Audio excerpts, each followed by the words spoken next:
Heyo, and welcome to Omnibroslive on a Wednesday. I'm Omnidog, joined as always by Comics Guides Lou. Lou, how do you do? Howdy. Happy Wednesday, man. Middle of the week. Middle of the week. Hump day, as they call it. Mm-hmm. So far, we've got one viewer, and it's James, our buddy. How's it going, James? But we're also, not only are we going to talk about Red Robin, but we started to get into a conversation in the Omnibros chat about New 52. Yes, we did. So I think we should also talk about, oh, and there's Jesse Say What? And here's James. So we have two viewers. We have twice as many as we did just a little bit ago. So I thought we could talk about New 52 because Red Robin really is only about 10 minutes worth of discussion, but then it turned out we had a lot to say about New 52. Yeah. What we liked, what we didn't like, what New 52 what happened to the comic books that were leading up to it, like Red Robin. Mm-hmm. And a lot of things got rebooted, some things just continued. So there's a lot of cool stuff in New 52 that we can talk about. But before we do that, let's talk about who makes this show possible. That would be InStockTrades.com, where you can get your collected editions up to 50% off, sometimes even 65% off, and their sales, little chat rooms, sales pages. Okay, yeah, just try and concentrate. 2% off. For loyalty discounts, at the end of every month, we give away a $50 gift card, courtesy of InStockTrades.com. Last week, you can tell I'm not used to being on Wednesdays because I'm just fumfering the whole thing up. Last week, the winner was Marcelo from Mexico, who won the $50 gift card. Who will win it in October? I don't know. $50 or more. In an order from InStockTrades.com, gets you free shipping in the United States. Fabulous customer service, fabulous packaging. That's InStockTrades.com. Is your wife around? Yes, she is. Oh, okay. Just a sec. Wait, she's still pregnant, right? You haven't had the baby yet. No, we have not had the baby. Okay, I'll do the lullaby then. That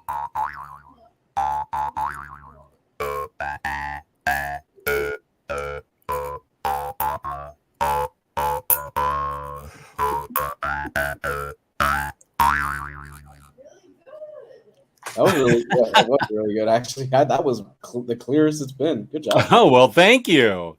Yeah, In Stock Trades brings out the best in everybody, including people who play the mouth harp. Whoops. I just lost something. No, wait, IST. There we go. Okay. We're back. Wait, I have access to all the good stuff here. Where's the one I was looking for? Here it is. Here we go. You'll be seeing this a lot because I'm running the show until Gabe shows up at 8:30. And let's see who else has joined. Marvel Bab. How you doing, Marvel? Oh, Aku's all about the New 52 discussion. And I love talking about New 52. New 52 and Rebirth. I can talk all day about both of those because I followed both of them so closely. And I actually have a good memory about those as opposed to everything else I've ever read. Rebirth was great. Rebirth was the kind of the pump in the heart that they kind of needed to keep the thing going, because after New 52, it slumped after a couple years, and then Jeff Johns was like, okay, we're going to do Rebirth. And a whole bunch there was was it Convergence or DCU, YOU? Were those two different things or the same things? I don't remember. Honestly, it's been so long. I checked out as soon as I saw they were rebooting it into Convergence or DCU or whatever it was. Yeah. I think I read Black Canary and I said, I'm not taking part in any of this. Forget it. So I read Black Canary, and that was it because it looked she had a punk band or something. Yeah. But that's Rebirth is when I picked it back up again, and I feel like Rebirth started out way stronger than New 52. Do you feel that way? I do. The entire Superman line was good. No, it was that Rebirth we got. It was Connor Kent. I think we started getting in Rebirth, wasn't it? We got who? Jonathan. Jonathan Kent is who we got in the Rebirth, wasn't it? Yeah, the whole family. Lois was married to Clark, and they had Jonathan and Peter Tomasi's Superman was really good, and then Action was more action oriented, I guess, because it was Action Comics. But Superman was great. Yeah, and Detective and Batman were great. For me, I know some people didn't like Tom King's Batman, but we're talking about my opinion here, so I don't care. What's my first best shirt, Jesse? Say what? This is my Margot Robbie Harley shirt. What's the first best shirt I own? Read New 52, Animal Man, and Swamp Thing. Those are both really good in New 52. That's right. Here we go. Challenging the leading Hispanic authority in the comic book community is Rodimus Prime Rib. Buenas noches, Omnibros. Res mejes. El departamento de HasLab de las leyendas de Marvel tienen un arroz con culo con ese Robbie Reyes. Arroz is rice.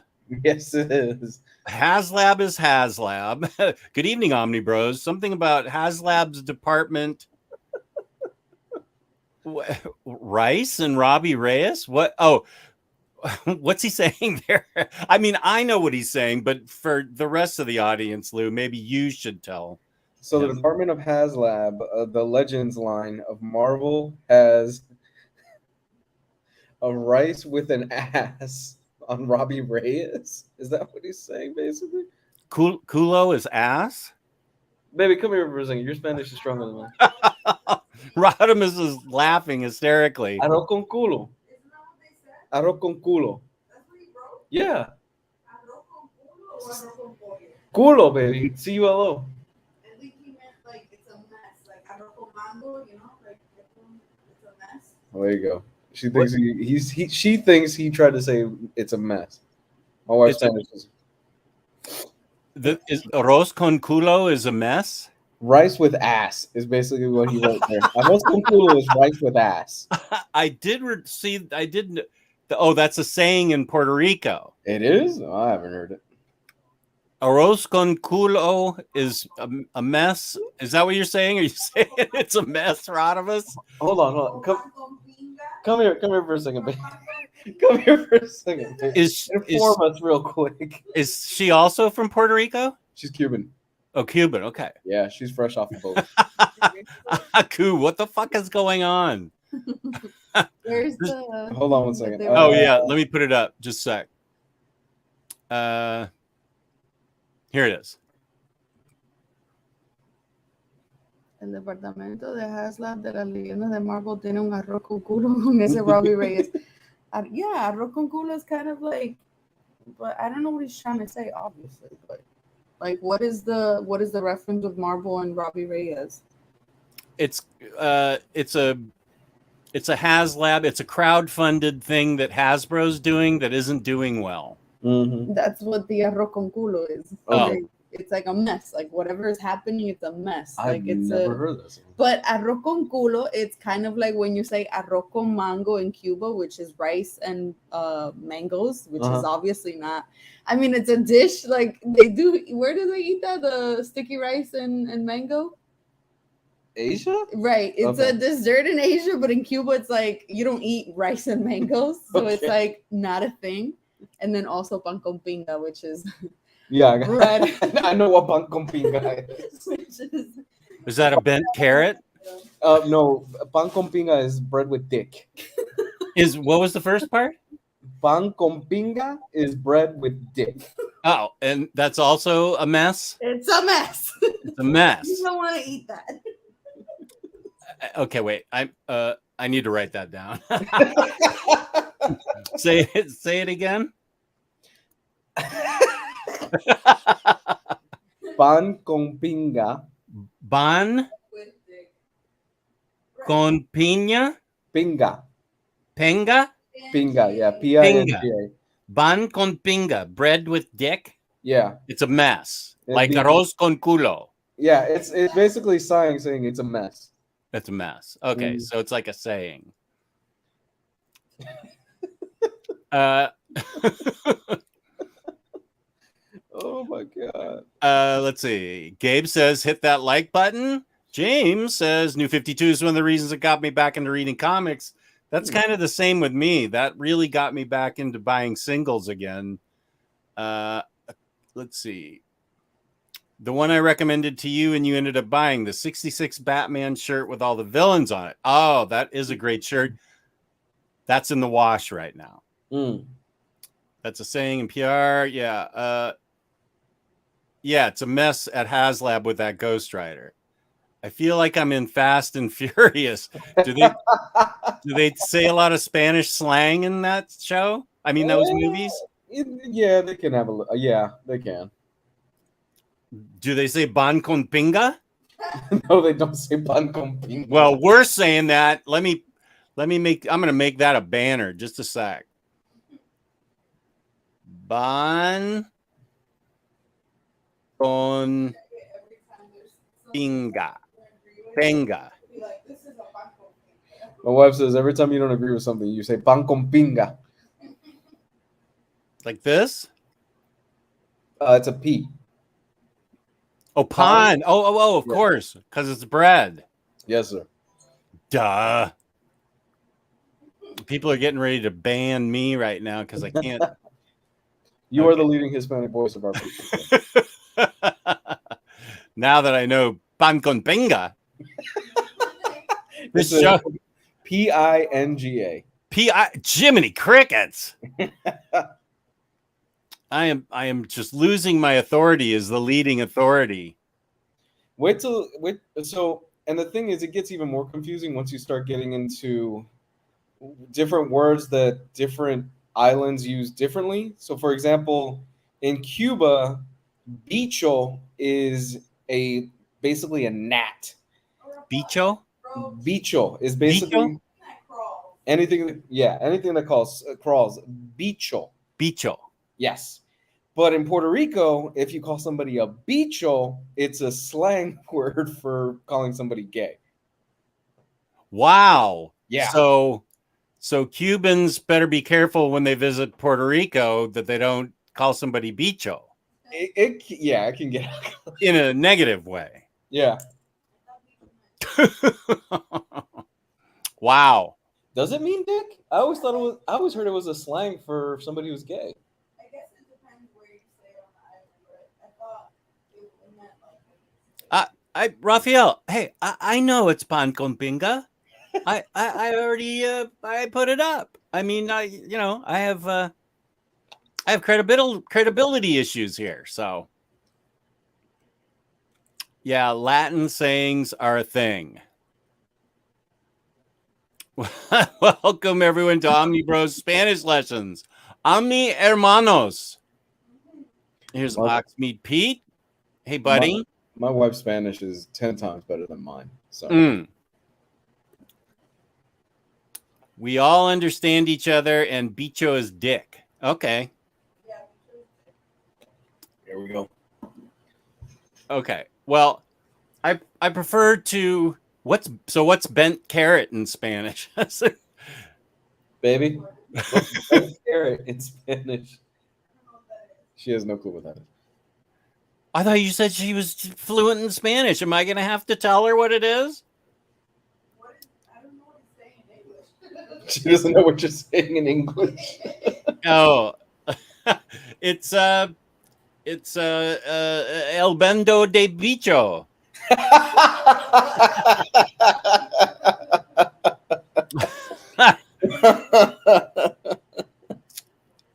Raphael, where are you from? From Cuba to the DR to the PR, they have their own slang terms. It's true. Where's Raphael? Where are you from? Yes, we can get back to Nueva 52 here. We do have a lot of Hispanic listeners, and we were just talking about Hispanic Heritage Month last month, since it was. Just joined, and are we hoping Namor says this in the movie? Oh my god, I would love that. That would be great. Longtime viewer, first time posting. Wookie Brown. What are you gonna? Oh, is this your post, or are you gonna say something about bent carrots? Which they still keep playing on MSNBC for my wife to. She always tells me about that, about the bent wiener syndrome. Okay, so we read Red Robin. Yum. There's 4 trades that I read, and I think Gabe has them in singles, and you had them digitally. Yes, I use the DC Infinite app. Nice. So wait, I had them in order here for a sec. Okay, yeah, they're in order. I think we probably want to wait till Gabe. Oh, born and raised in Puerto Rico, living in North Carolina. Okay. So Red Robin, we will wait till Gabe gets here. He'll be here in a couple minutes, and then we'll talk about Red Robin and New 52. We can talk about New 52 now if you want, because one thing that we did notice, which didn't have anything to do with New 52, was that, and it's not Red Robin's fault, because I found this an enjoyable read, but it referenced a lot of outside events of the book. It came from Tim Drake's parents being killed in Blackest Night, or Blackest Night just happened. Captain Boomerang killed his parents, I guess, after before. See, this is where it gets confusing. It came off of Blackest Night. Then we dealt with Final Crisis in there and Batman's death. And then we dealt with Batman at the end showing up for 2 seconds and then going off to create Batman Incorporated. And then Dick Bats with Damian, he was in and out. So we did have a lot of exogenous events that this thing referenced. Plus, there was like a Stephanie Brown Batgirl series going on at the same time. Yes, there was. Cassandra Cain was a Batman Incorporated Bat person in Asia or something. So there was that was, and it's not Red Robin's fault. It was it was just, the time that it was written, but I think if you have a general knowledge of those things, I don't think that this it affected the book in a bad way. No, I agree with you. I think surprisingly enough, it stands on its own as a very solid solo title. There are moments where it's like, Bruce is back? When the fuck did Bruce get back? If you don't know the context of what's going on, Bruce just pops up and he goes, yeah, I'm starting Batman Inc. Bye. And he flies off. Yeah, he's like one panel, boom. Yeah. And they kind of brush it aside. For me, and this is just for me, I guess we're kind of starting on it already. That's okay. I think so. While the New 52 was great and it brought a lot of people, this is something that Gabe and I have been talking about. It also took away a lot of good for me, a lot of really cool stuff. One of the big things was this felt to me like Tim Drake finally leveled up and he became his own person. And there's a good amount of huge moments in this book where he's getting his own set of rogues gallery. He's got his own lair at the end of it, which I thought was really cool. And like comics, we're never going to get to see that stuff because then the New 52 fucking happened. So we never really got to see Tim Drake actually grow up. And what they're doing to the character now, the less I speak about that, the better. What are they doing with him now? Does he have his own title? I don't even know. The last thing I would rather just not get into what they're doing with the character right now. I don't even know because I think this was I liked the Tim Drake that I read when he was with Batman. This is the first Tim Drake solo thing I had read. Mm-hmm. And he was also the heir to Wayne Enterprises. Yes. With Bruce dead. And so he had, which I thought was interesting because they had a lot of choices, or Bruce did, of who was going to be in charge. Right. And so I thought that was an interesting thing where he was trying to deal with Wayne Industries, and he did have a really cool kind of apartment lair at the end. Mm-hmm. Although there was no dinosaur or no giant penny, it was still pretty cool. And yeah, I guess New 52 cut that off. Yeah. What else? What else did New 52 stop that you thought was good? Superboy. Oh yeah, Lemire's Superboy? Yeah. Superboy. That was, I feel like I have that right here somewhere because I just read it. That was really good. That was 2 volumes. Yeah, that was good. Yeah, it unfortunately we ended up losing Lemire's Superboy, which was just Superboy is my favorite member of the Teen Titans. I think the character is awesome. And he's got a really interesting backstory, especially with the stuff that Jeff Johns did in his Teen Titans run. And unfortunately, that was one of the tragedies of the New 52 is that book went away. But the thing is also for every Superboy book that we lost, we got an iVampire, which iVampire was fucking awesome, and nobody read the damn thing. Same thing with Demon Knights. Demon Knights, Frankenstein, Agent of Shade, and Voodoo. Those are the 4 that got canceled really quickly. There's only like 2 or 3. There's only 2 of Frankenstein. I think there's 3 of the others.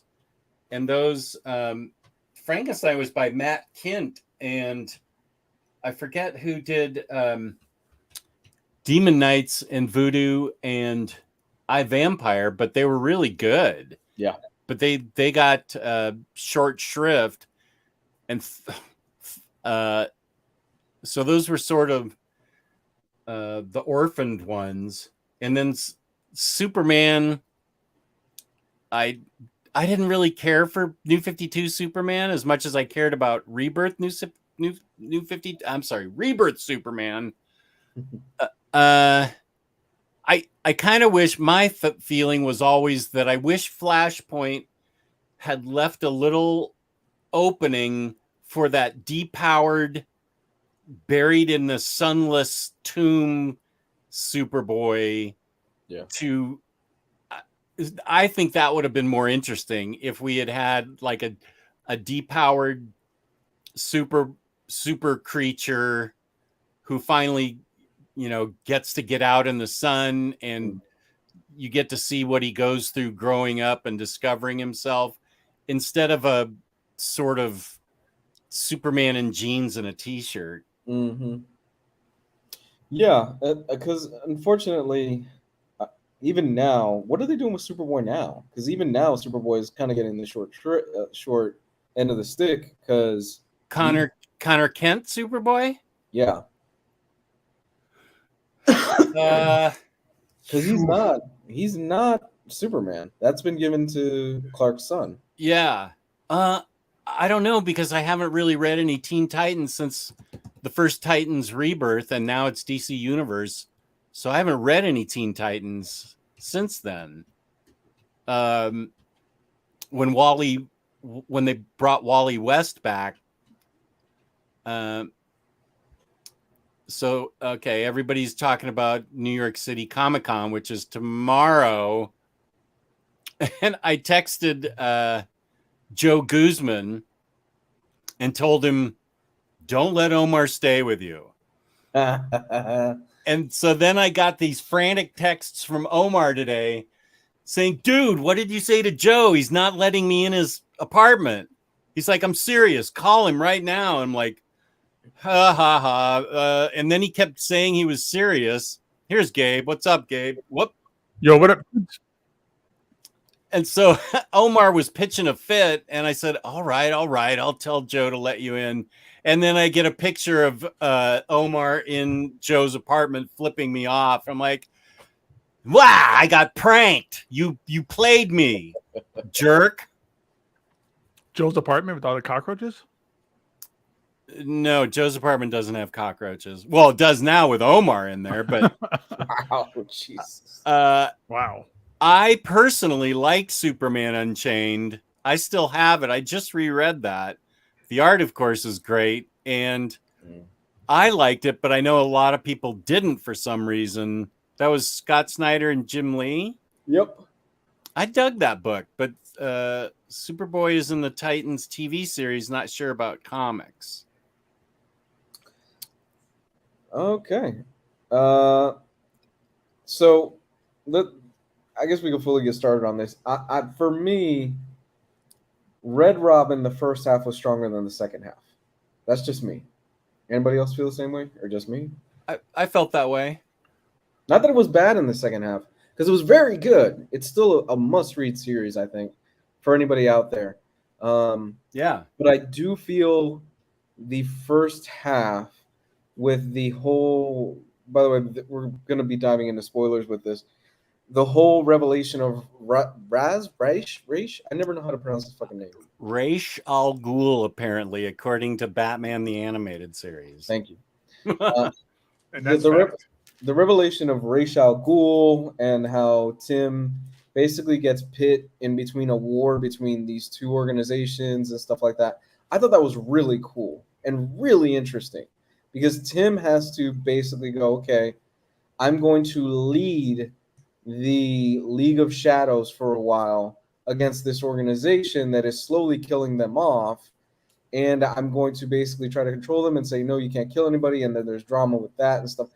I found that stuff to be awesome. That was really cool stuff. But my thing with this series also is that it almost felt like everything was crunched for time because it's 2 or 3 issues. We're done. We're moving on to the next thing. Yeah, I agree. I think I liked the second half. The first half of Red Robin, for me, it had a purpose.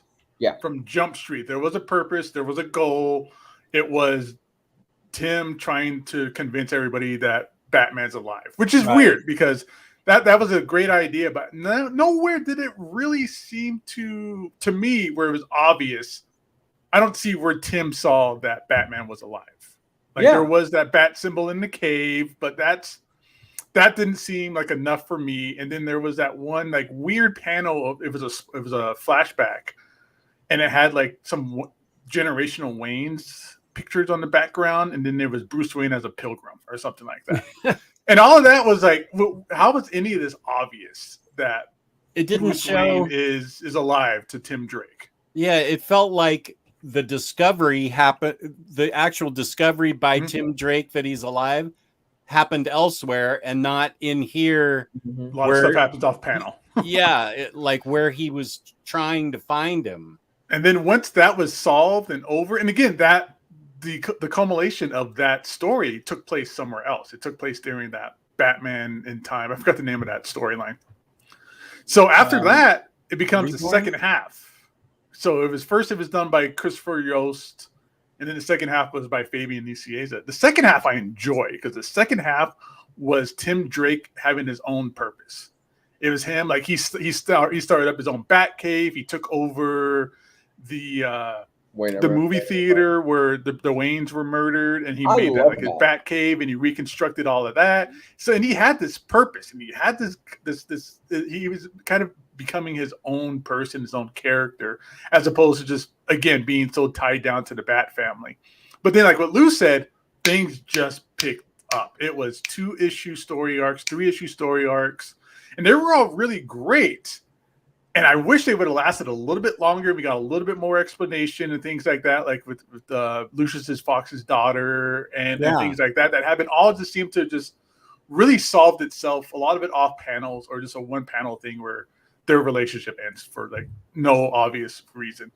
And then the Captain Boomerang stuff at the end, again, another thing that was really great and well done, but I felt like could have just been with time constraints and the New 52 taking over and cells dipping, could have been a longer storyline, been fleshed out a little bit better. I think. Did anybody? I did not know that it was Captain Boomerang that killed Tim Drake's father. I didn't know. I knew that. That was in Identity Crisis. Was it? Yeah. Oh yeah, that's the book. Oh, but I hated that's the book we book. reviewed before a long time ago with Omar, and all he did was kind of poop on it. Well, yeah, and I. That's a book that's one of the few books I remember liking at first, and then I reread it for that episode, and I thought, "This is awful. What happened? Why did I like it at first? And this thing is terrible now. But yeah, apparently it happens in Identity Crisis. Because Identity Crisis, family was getting murdered. You know, everybody's family was a target and stuff like that. Jesus Christ, DC. Well, Marvel Bab appreciates our passion, even though he's not a big DC fan, which I appreciate. YP is here. Hey yo, everyone. So I felt the art was at least strong throughout the whole thing, even though, Marcus Toe did most of it. Marcus Toe is great. Like, I don't know where this guy came from or what he's doing now, but he did some really great work in those last couple of issues. Like, there were some great splash pages and stuff like that. And me and Lou talked about it before. The first guy, Marcus Ramon Box. Yeah. Not good. I don't think he has really good. He's very strong with storytelling. It's really easy to follow his storytelling in his art, but the art is just comparable. It's just there just to kind of tell the story. Like, it's not detailed. There's no. You could look in some of those backgrounds. There's no backgrounds. It's all done by digital coloring. Oh, okay. Because I kind of liked his art, but it was a guy that they probably had brought on. Hey, we've got this book. You want to do the first? Because he's only on for the first part. He's only on for the first 6 issues, and then Marcus Toe. I'm not sure how to pronounce his name. He jumps in, and that's when I was like, oh, thank God, because the art really finally matches the level of writing throughout this series. And the thing is with Marcus Toe, I'm just going to go with that for now. His art, I think, gets better as the series goes on. And there's a noticeable improvement when he first starts the book and at the very end. For me, it makes a lot of sense why Bruce would choose Tim to be the one that takes over the Wayne Foundation, because to me, Tim has always been the Robin that's the closest to who Bruce is. The detective. Right. Yes. And it just kind of makes sense because for all intents and purposes, Tim Drake is Bruce in a lot of ways. And this book is kind of going through and saying, okay, I am Bruce in certain ways, but I'm going to break that and I'm going to go my own way as well. And that's kind of where we end up going at the end. Oh, this is the Batgirl Rising episode. That's why the art is a little different.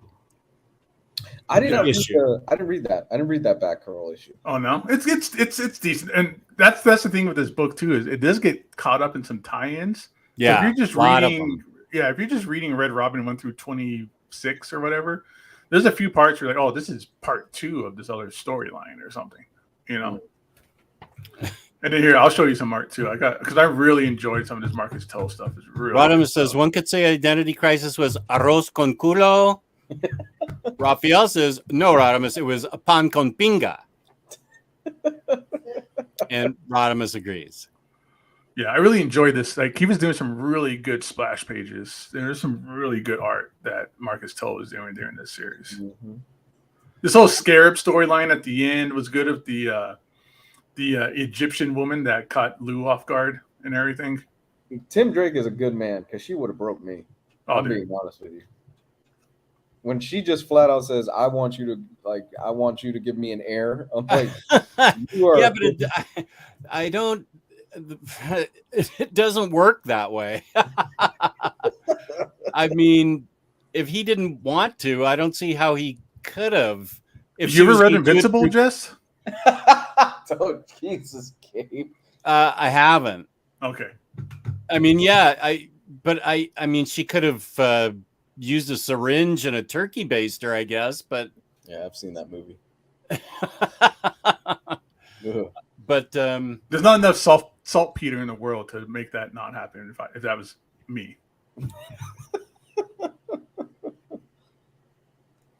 So yeah, this is such a good issue, though, or this is such a good book and just art in general. I loved.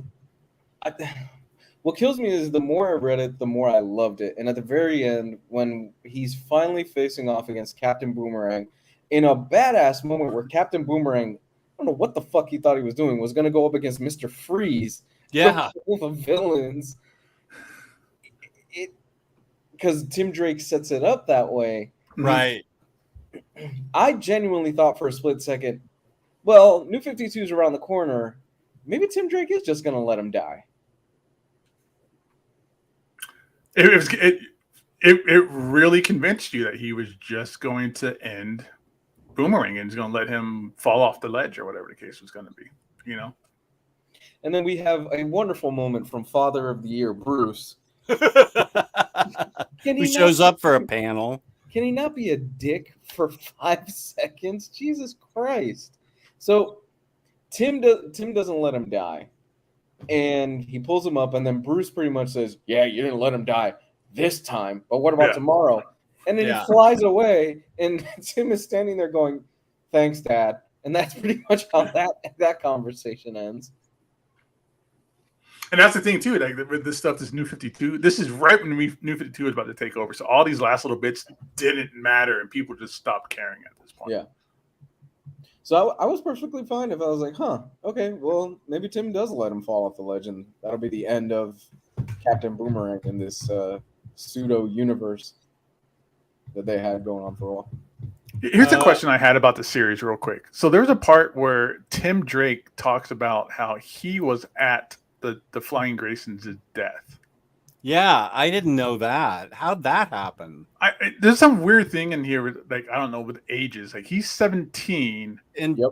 yeah, and he's like married or engaged, you know, to like a 19-year-old, I guess. And they're like, he's marrying an older woman. And you're like, it's 2 years. But I didn't realize he was so young. I didn't realize he was supposed to be 17 through this time frame. But again, like how close is he to age to Dick then? If he was there when the flying, was everybody there? Like, because Bruce was there, and then apparently Tim was there. Like, everybody was there and watch the Graysons just go splat. Comic Z Master, I think that if you're a newcomer to Red Robin, I think maybe I'd get the issues that are in this because these are all badly out of print. Mm-hmm. I think I'd just do that and get the wiki at Red Robin to see what other, because it's not only Identity Crisis, but as Lou and I were saying, it comes off of Blackest Night and then Final Crisis also. So you need to know how Bruce disappears or is dead from the Final Crisis and Darkseid, and it comes off right after Blackest Night. So I think it'd be easier if you just got the issues and read the Wikipedia summary of it, and rather than get Identity Crisis and then everything that's surrounding it, because there's also that there's not a lot involved. Batgirl. Mm-hmm. There's some Teen Titans stuff that happens around it. So I think that's what I would do, because it's worth reading. I think we all agreed that we liked it a lot, but that there was a lot of outside references that happened, especially after, like N-Man 40 said way back here, after I can't find it, but like after issue 15, then there was a lot of references. Yeah, once Bruce came back, then it became a little more daunting, I think. But yeah, it's caught up in. So I don't think anybody needs to read Identity Crisis to read this. You just have to know that Boomerang killed Tim Drake's dad, and he harbors a grudge against Captain Boomerang. So there, we saved you that. So there's that. And then I was tempted to, but that whole Batman coming back in the time storyline, it almost feels like it's required reading a little bit, just because it's such a major turning point in the DC universe with Bruce Wayne coming back, and it's such a part of this too. Because I even had asked you guys in the chat, I was like, wait, is Bruce and Tim Drake both Batman? Or not Tim Drake, excuse me. Yeah. Dick Grayson, both Batman at this time frame? Because this is also during the Batman Inc. era. So I don't know how much real prerequisites you need, but you might want to, like Jess said, just maybe skim a couple things on Wikipedia. You don't need to go out and buy Identity Crisis or Final Crisis, or, again, what's the name of that Batman coming back in the time story? Where he's like a caveman, and he's like a pilgrim, and then he's like a dinosaur hunter or something. Batman R.I.P. Batman. Grant Morrison huffs paint. Is what Batman and Son, Batman the Black Glove. Mm-mm. Well, yeah, that whole storyline's worth reading, but we can't come up with what it's called. It's called The Return of Bruce Wayne. Is that what it is? Okay. That's what it's called. Jesus. Oh, is it? Yeah, it's called Batman: The Return of Bruce Wayne. Plain and simple. Okay. Because, I mean, there was even some Time Masters stuff that went into that, where they helped go back in time. There was some Booster Gold and Blue Beetle stuff too, right? Again, this is just so tied into certain things. I know, this was 12 years ago, so... Dude, I read the Grant Morrison Batman stuff, and then at the end left me going, the fuck was that? 90% of the time. That's a lot of Grant Morrison stuff in general.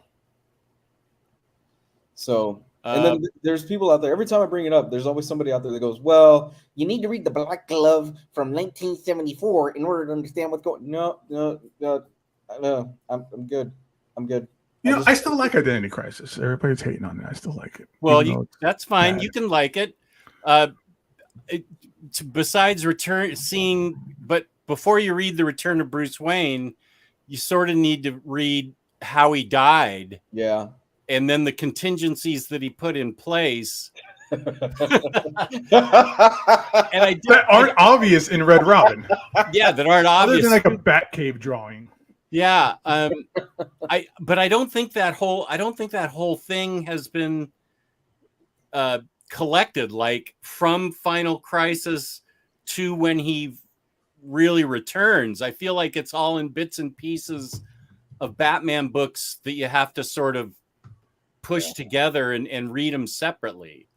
If I'm wrong about that, please tell me, because I think I remember reading it in floppies, and it was a really good run. According to Wiki, it's just a one Return of Bruce Wayne 1-6 collected hardcover. The thing that stands out to me, honestly, about that run is that Batman was injected with weapons-grade crystal meth. Anybody remember that? There was a what? Yeah, he was doing a bunch of meth. He was injected. I forgot about that. Not just regular meth, weapons-grade crystal meth. Yeah, military grade. Yeah, they use it in Iraq. For fun or for torture? I'm not entirely sure, but there's not much of a difference between those two, Jess, depending on what side you are. But Bruce Wayne was apparently, it says it, those words appear on that book. Mm-hmm. Bruce Wayne was injected with weapons-grade crystal meth. But with Red Robin's a really good Ra's al Ghul story throughout the entire thing. It's Ra's al Ghul. It's very much Tim getting in over his head and him getting his way out of it, which is what I really enjoyed. It was actually kind of seeing him screw up and then him trying to fix it on the fly. Yeah. Yeah, his best plan was the death of Captain Boomerang, and then he doesn't do it. He doesn't follow through at the end. Right. But he set everything up so the Captain Boomerang would do all these different things. Mm-hmm. And then, Bruce shows up to lecture him for 2 word balloons and leaves. Yeah. Did it feel like this was going to be a longer series? Because we find out, so about halfway through the series, we find out that Tim Drake has a hit list. It's not to kill people, but to kind of incarcerate and lock up all these villains and stuff like that are loose. And he only goes through about 2 or 3 of them, and then that's it. Well, he's too busy making out with Lynx all the time. Lucky bastard. One thing about Lynx, I didn't notice this at first, but when she returned later on in the series, she kind of she was speaking broken English. I don't think that was her at the beginning of the series. But yeah, there's that cover, the very X-Men cover, considering that this is a Fabian Nicieza book. Interesting. These covers Lynx are is up at the top, and Yep. they bust out a window together, and she starts making out with him on the way down. Yeah, because you get all the characters that are on this list. We get besides the ones on the bottom, besides Joker and Clayface. There's no Joker and Clayface through here. The Anarchy story was really cool for it being like I like that, like that a one, Matrix kind of thing when they're stuck in like a Matrix world. That was cool. And it was Anarchy like in charge. I thought he was going to like turn heel at one point, but that never really came around. Really. Yeah, he was actually. I thought the concept was really cool. You've got somebody who's basically catatonic, and he is helping Tim Drake throughout a huge chunk of this story by being basically his bat computer, and he's feeding him information and stuff like that. And when Tim Drake goes into this kind of Matrix world where all the villains, all the villains have been able to kind of go into and get out all their frustration and stuff like that and rule this world. We see Anarchy, and he is basically kicking ass in that world. It's a fun, again, only about 3-issue series, but I wish we got more. Yeah, the series are the issues are really fastly read too. Like they did a pretty good job of not bogging it down. But some other things too. If we're going to talk about things that you might have to read or get involved with, there's a lot of like Stephanie Brown stuff. I feel like. That they mention in here, like their relationship, and then even like how Tim Drake was being really cold to her because he didn't want to see her in costume anymore when she was Spoiler, and then she shows up as Batgirl, and how that kind of causes a weird conflict and stuff. So it really kind of connects to that Stephanie Brown Batgirl book for a little bit as well, that you might have to, again, just maybe just kind of like clip through on Wikipedia and just get a brief analysis on it. You don't need to actually read all of it. There's Anarchy, but then it jumped into the 4 living servers, and I was like, wait, there's 4 living servers, and he's in this. Is he? I was a little bit. I had to go back, and because he was fighting these 4 living servers, and here's Sugar and Spike too, just so you know, which was great. But I couldn't tell if the living servers were in the real world or if they were in the make-believe world, and I was like, Where did the living servers, which I thought was a cool concept, but where did they get introduced? Am I missing something? It just happens. It's all just part of it right there. Okay, that's what I thought. And that was the one issue where I will agree with you. I had some trouble following along because it was, okay, so is this in the Uber, what is it called? UberNet? Or what is it? Umbernet. Yeah. There's an umlaut over the U. Yeah. Is it there or is it in Gotham? Where it doesn't really make it that clear. It's internet. Who knows? They're talking about TCP over IP, and I was like, I don't know if people even use that anymore. Is that a real thing? It's like using an AOL account. Jess, I don't use AOL. Shut up. He totally uses AOL. I do not. That is ridiculous. He also has an Earthlink account too. I was surprised when somebody gave me a Yahoo email the other day. I'm like, you're kidding, right? Yeah. So, but yeah, I did have trouble, but I went back and just said, okay, like I do with X-Men all the time. He does go with it. Happened. Yeah, that happened. I'm gonna go with it.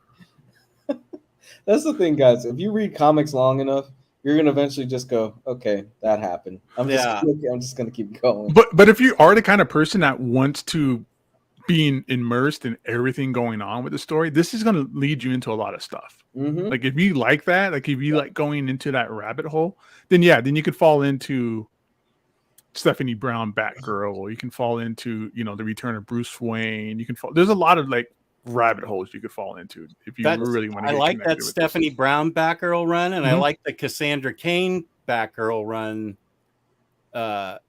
also, but I really like the I think that's Pan con Pinga. I think You- Yahoo is still a thing. Like that's not as like outdated as like Earthlink or Earthlink. SBC Global or something. Netcom.com. That was my first email address. CompuServe. Netcom.com. Ask Jeeves. Ask Jeeves. Dogpile. Let's see. The Morrison stuff is collected pretty well, but the collected editions pre-Flashpoint are all over the place. That's just in general. Like Inman 40 is Yeah. not wrong. That's just in general for like this whole era. Like I've talked about it before, and I really want to, dive into it one day and figure out. But this 2009, 2010, 2011 early era is really a great time for DC. There's a lot of great stuff with all of this, and it just gets cut in half, or it just gets kind of pushed away because of New 52. Because even when New 52 started, we didn't even get Stephanie Brown as a character for a couple of years, because apparently Dan DiDio didn't like her, I think was the rumor, or whatever the case is. But she was a forgotten character for a while. But here she was front and center. She was Batgirl. Like it was a mystery of who the new Batgirl was going to be. Mm-hmm. So when you think about it, this title's kind of in a weird spot, because in a way it's kind of a linchpin in what was going on in the Batman universe at that time. Mm-hmm. And I kind of feel like if you don't read this, you're going to be missing out on a pretty significant chunk of what's going on Batman-wise, and how this kind of weaves in and out of a whole bunch of stuff. Because you can spin out, you guys pointed this out, you can spin out from just this title alone, and you could do Infinite Crisis, which nobody should read Infinite Crisis, but hey, whatever. Final Crisis? Final Crisis, yeah. Yeah, Final There's Crisis. so many of these. I agree with both, though. Yeah, you don't want to read Infinite Crisis either. There's so I many of like these fucking Infinite crises. Crisis, but okay. You can read Final Crisis, Grant Morrison's Batman run, which will lead into the Batman RIP stuff and all that other all the other stuff, which then you jump into Batman Inc., and then you could read Blackest Night before this, and there's the Batgirl run that obviously ties into this. There's a lot of stuff that really goes through this series. Yeah, NFL dude might be right. I thought DiDio didn't want to have multiple Batgirls with Babs becoming Batgirl again. And I will agree with Nathaniel that I thought Gail Simone's Batgirl was really good for New 52. Oh, yeah, that was a great run. Yeah. Yeah. I liked Scott Snyder's Batman.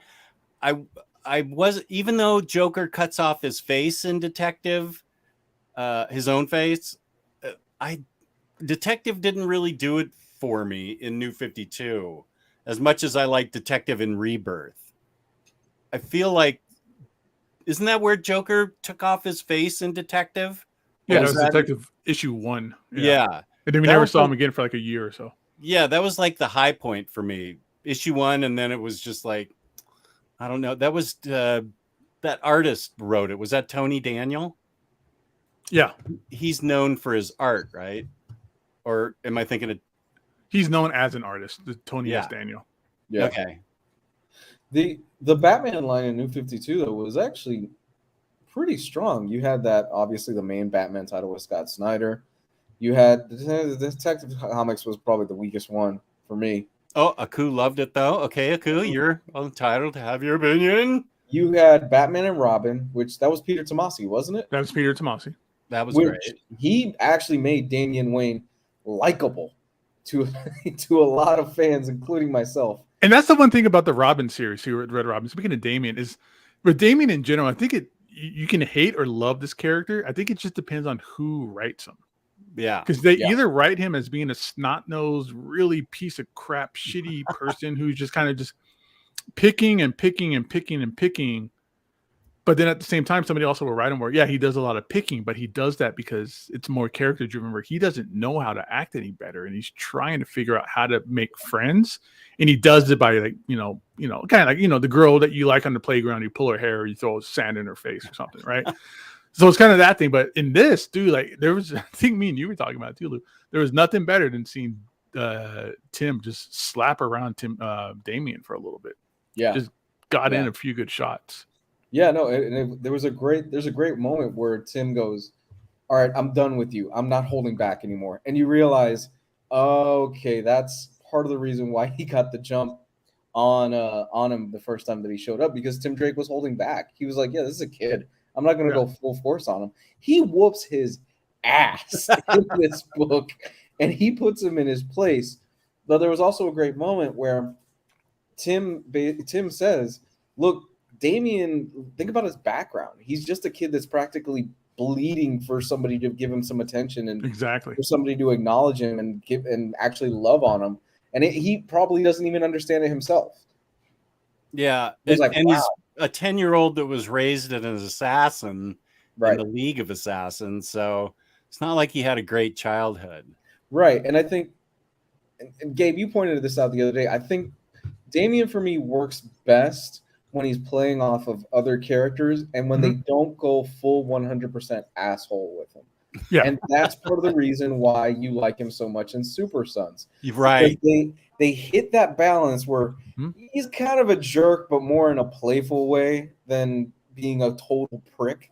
Yeah. But because he was taught or grown, he was brought up by an assassin's guild. So he doesn't really have, and he's kind of has that royalty prince arrogance to him, where, his whole life he's been told he's better than everybody else. So he treats people like he's better than them. Right. And that's what I love about the Batman and Robin run in New 52 is that they really find that humanity of the character and they make you fall in love with the character. And so when he eventually, since we're going full spoilers, when he eventually does bite the dust in that Batman and Robin run, you feel that. You really feel it when he dies in there. And there's a great moment during that Batman and Robin run at the very end where him and Damian and Dick are about to go to this huge final battle. And he goes, we really were the best Batman and Robin, weren't we? And Dick just looks at him and goes, hell yeah, we were. And then they just fly off. And then you see Damian unfortunately bites it. Yeah, and this is a good era with him and Dick and Damian. This is like one of the better Batman and Robin eras, I think, like in general. This is such a good time. They were in Detective, was that too? Like the end of Detective and the end of Batman when it was Dick as before New 52? Right, before the New 52 going stuff, through, yeah. Well, I think writers have less constraint on them when it's not Bruce Wayne. They can make Dick Grayson however they want him to be. He's like the lighthearted acrobat with a good butt, and I think Tomasi did a really good job making him a more interesting Batman, Dick Grayson a more interesting Batman, and Damian gets along really well with him. And so I agree with that sentiment at the end. They really were the best Batman and Robin, because I think they've sort of constrained themselves now with Batman being, the Bat God type of thing that Grant Morrison coined the term, where he's always 12 moves ahead of you and everything. And Dick brings a little bit more humanity to the role. Yeah. And it wasn't so much Damian as a sidekick. They were almost, I don't want to say equal, but they were both learning from one another too. Yeah. Yeah. Yeah. One thing that I enjoyed about this is that, so you're going to be reading this and you might be confused sometimes who's Dick and who's Bruce, because they jump around a lot. I love the Bruce suit from this era where he's got the yellow bat symbol on his chest, the Batman ink suit, and the rest of it is black. I fucking love that suit. Yeah, it's like that big, like protruding, like disc. Yes. Like yeah. Yeah. I love that suit, dude. Like this. Yes. Yeah. And the way they draw both the characters is very distinct, where you can tell Dick Grayson, he's more lean. His suit is, he's got the black symbol. They very carefully make them distinct. And Bruce is just like a tank. He's huge in this. Yeah, Dick is a lot leaner. His suit seems to be tighter, where Bruce is bulkier in him being in like his size, and then he also has more like an armor looking bat suit, a little bit like a little thicker of a bat suit as well. Yeah. Yeah, they both Batmen chime in within seconds of each other at the end of the book about what Tim did with Captain Boomerang, which was 2 pages that sums up Bruce and Dick just right there. Jesus, Bruce. Yeah, we're yeah. Dick is like, yeah, you did a pretty good job. Go for it. Ready to go. And then Bruce is like, yeah, well, what are you going to do about it tomorrow? Yeah. You didn't kill him today, but would you have killed him tomorrow? Woo, and he flies away. I'm like, Jesus, Yeah. Jesus, man. Now we have a lot of opinions here. Let's see. Detective Comics was great. Tony Daniel Batman was pretty solid. Nathaniel says Rebirth Detective was better. Crash said Gail Simone's Batgirl was horrible. Wow. NFL Dude, yeah, you're right. David Finch wrote at least one book towards the end of Detective. I remember that. Then he did his own Dark Knight series in New Okay, 52, yeah. right? Yeah. M40, it seemed things were going pretty well for DC 2009 to 2011. I never heard any complaints. Were sales that bad? I've heard that initially Flashpoint wasn't supposed to be a reboot. I don't know about that. They seem to have really been planning it for a while, though. Like they had the whole this is also the whole hold the line at the $2.99 price point. Wow, I remember that. Yeah, the hold the line at $2.99. That was a huge marketing point that they pushed out. Yeah, they stuck with it for a very long time. Yes, like they did. it was $2.99 for, I don't know, maybe up until the last 5 years. I want to say maybe they kept it around for like a good 5+ years, if not longer. That $2.99 price point thing. Do you guys remember there was a Batman Beyond miniseries where they basically brought in a new version of Hush into Batman Beyond? Mm-hmm. It was a huge thing. It was like, holy shit, Batman Beyond's finally coming back after he's been away. Because I think this was the first time they brought him back in comics since the animated series was done. And it was like a huge thing of who's this new mysterious killer, and it's like a new version of Hush and everything like that. That was gone too after the New 52. That reminds me. Yeah, you're right, because that was called Batman Beyond Hush or Hush Beyond or something like that. Yeah. But speaking of Hush, he's in this too at the beginning. So it's another thing that you kind of have to dive into a little bit. I was like, wait. Who's I was like that for a second too. I was like, who's this? How's spoilers? Playing Bruce who's this Wayne? Yeah, who's this fake Bruce Wayne? What's going on here? And then somebody calls him Tommy or Mr. Elliot. I'm like, okay, that's right. He had a plastic surgery or whatever to look like Bruce. Yeah, and then that goes away within about 3 issues. I'm like, oh yeah, that was quick. They were just like, yeah, no, sorry. Damien Tim is the beneficiary for anything to do with Wayne Enterprises. Sorry, not even Bruce Wayne can sign it over. Yeah. For those of you out there that just want a really solid, self-contained Batman Beyond story, that Hush Beyond story, I don't even know if it's out of print or what's the deal with that. That's a really solid story overall, and it was pre-New 52. Yeah, Premium 52 was a great time, dude. The more I start reading this stuff, I'm getting into it. I'm like, man, this is top-notch stuff that was happening at the time that really just got sidelined. I felt like there was a lot of good Superman stuff pre-New 52. I know people tend to not like the grounded storyline. I liked it. I thought it was interesting because it took Superman in a different direction. But I feel like that happened right before New 52 or a year before or right before. I think it was about then. Yeah, the whole J. Michael Straczynski stuff. Yeah.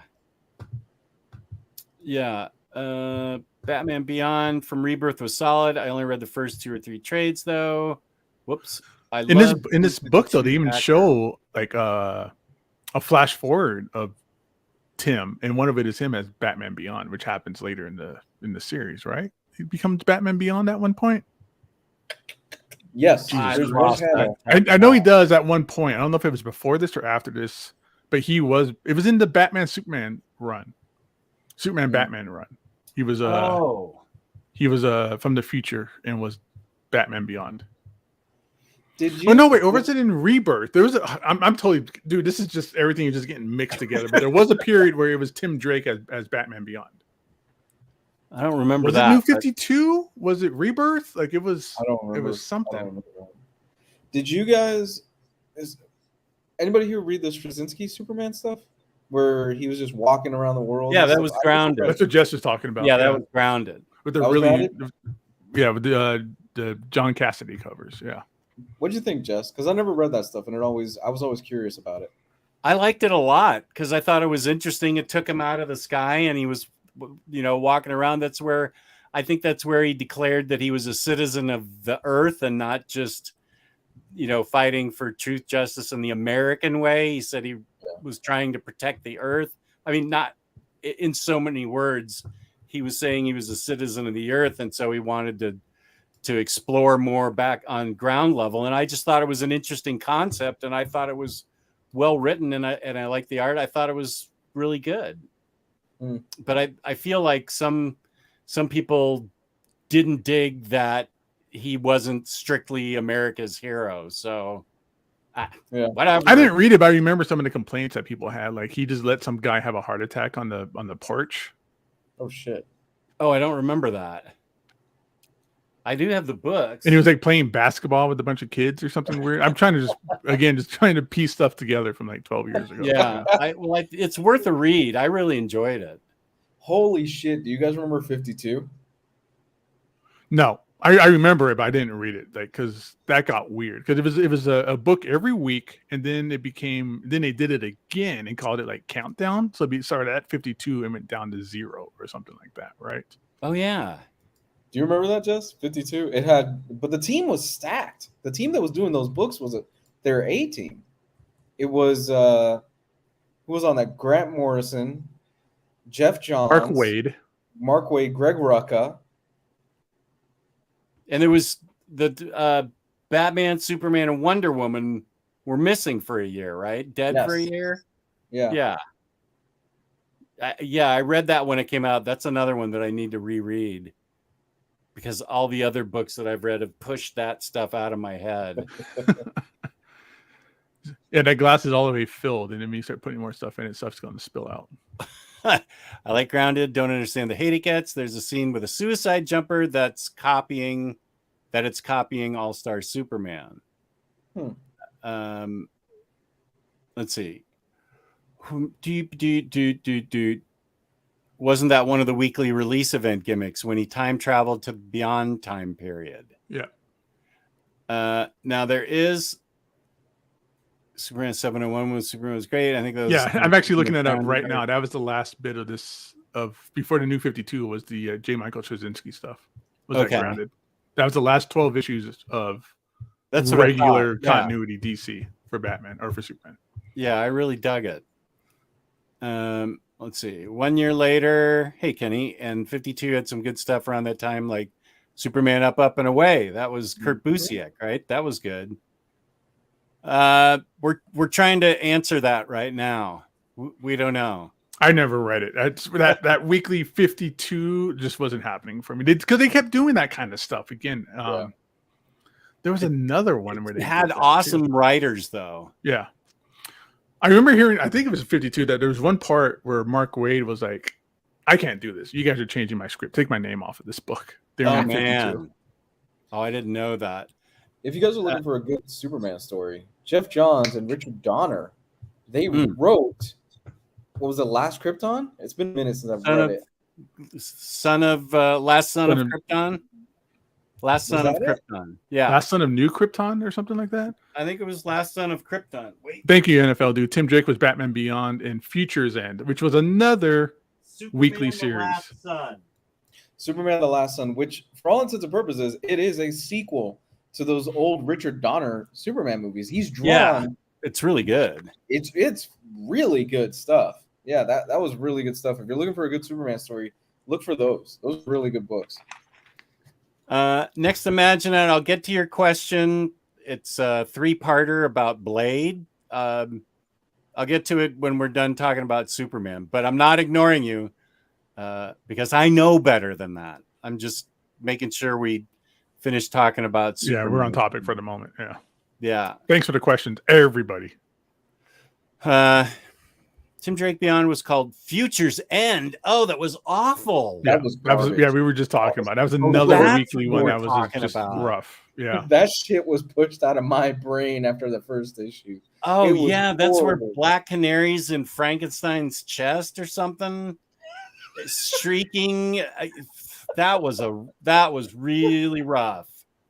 The hologram covers, yeah, that was something else. That was like a spin-off of that was the Future's End. Wasn't that Villains or something? No, not Villains United or whatever. Oh, okay.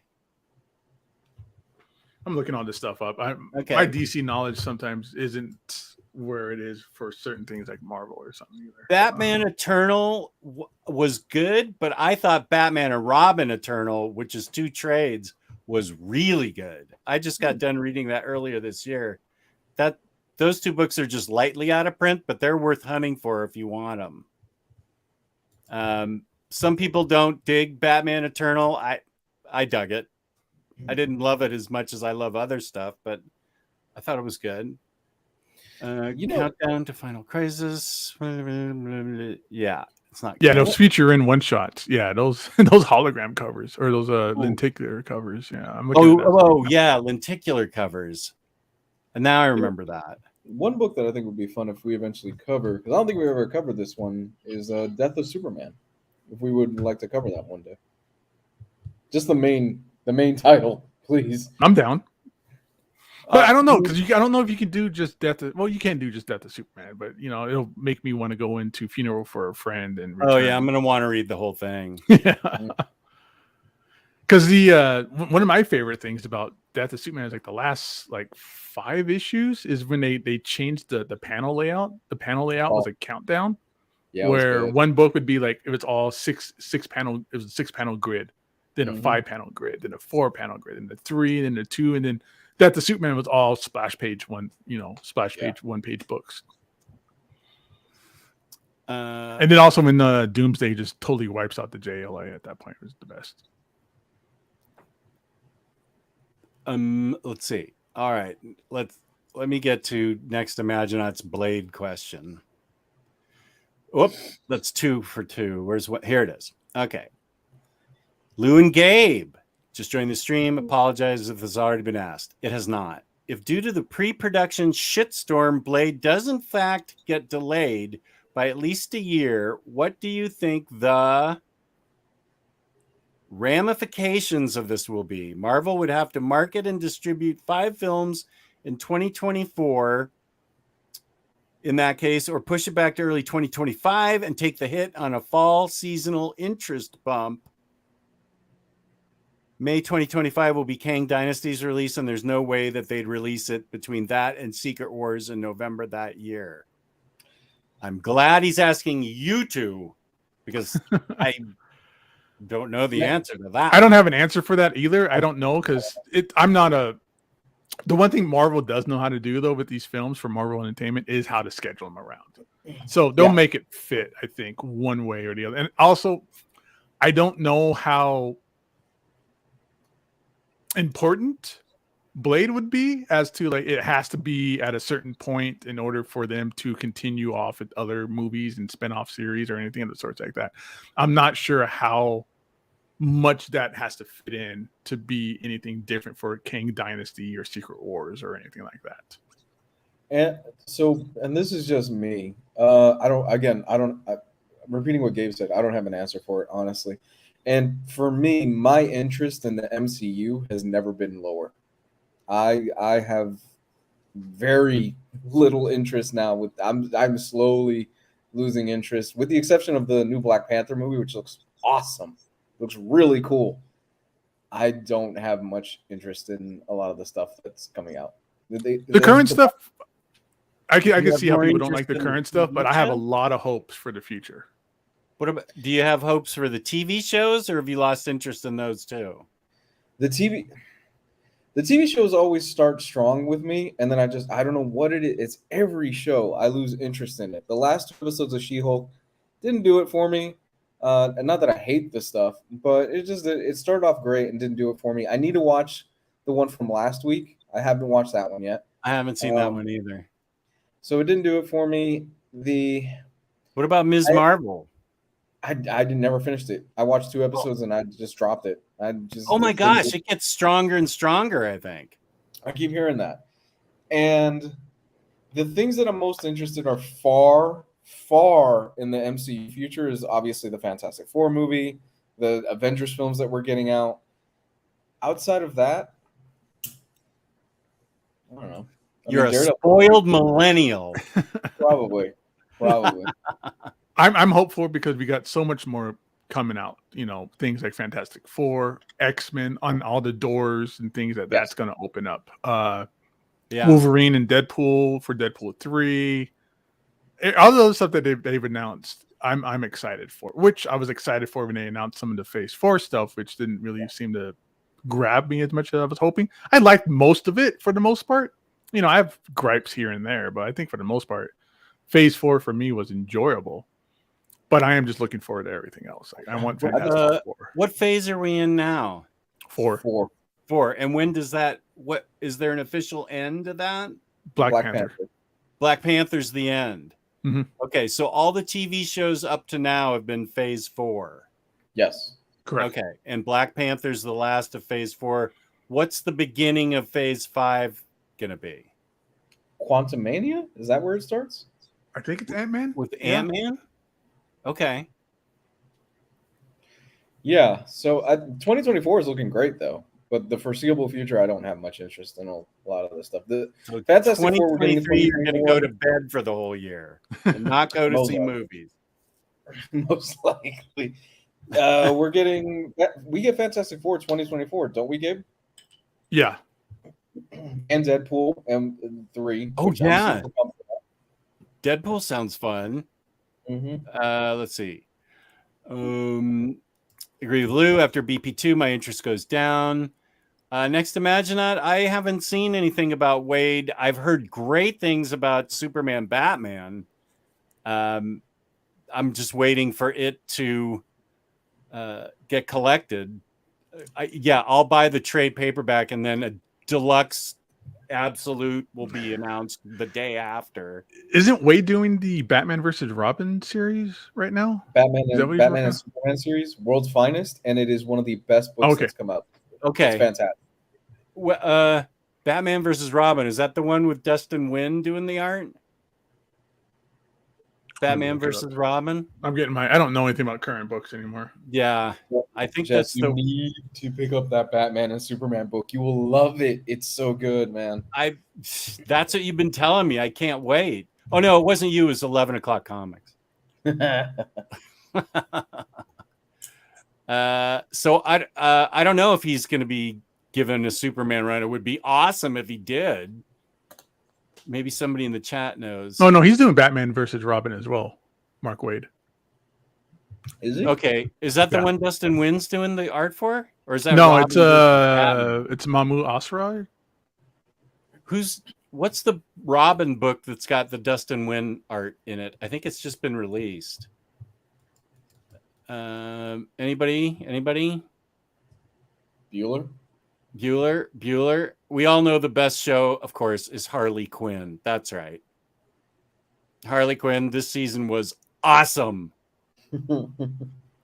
Omnidog, one definite consequence of the Blade delay will be my and Omar nightly crying ourselves to sleep for at least another year until the remastered Tomb of Dracula Volume 1 Omni can finally be released. I'm sorry for you, Next Imaginaut, but if Omar's crying, that makes me feel good.